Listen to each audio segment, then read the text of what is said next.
الرحمن وائے ناکامی متاعی کارواں جاتا رہا، کارواں کے دل سے احساس زیاں جاتا رہا۔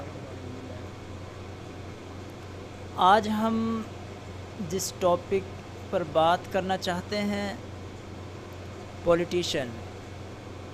مائی topic is politician. What is politician?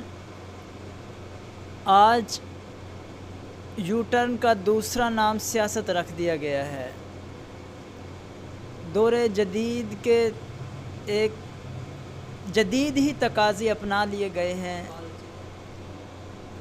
دور جدید کے جو تقاضے اپنائے گئے ہیں وہ سراسر ایک اپنے بات سے، اپنے عہد سے، اپنے عہد و پیمان کو توڑنے کا نام سیاست دیا گیا ہے، جو کہ اسلام میں صراحتاً حرام ہے۔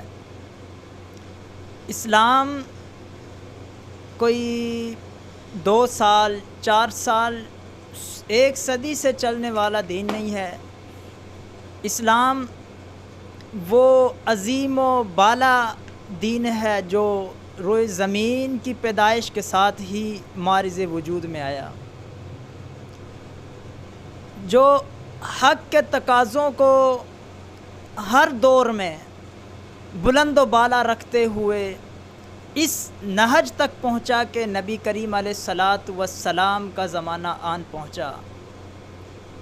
جب نبی کریم علیہ الصلاۃ والسلام کا زمانہ، حیات مبارکہ کا زمانہ آن پہنچا، تو اس وقت سیاست جو نبی کریم علیہ السلام نے لوگوں کو سمجھائی، آپ کے خلفاء نے سمجھائی، آپ کے صحابہ کرام نے لوگوں کو سمجھائی، سیاست کیا ہے، پولیٹیشن کیا ہے، وہ میرا تو یہی خیال کہتا ہے کہ جو دور جدید کی سیاست ہے بالکل عین اس کے خلاف ہے، اس کا عکس نظر آتا ہے۔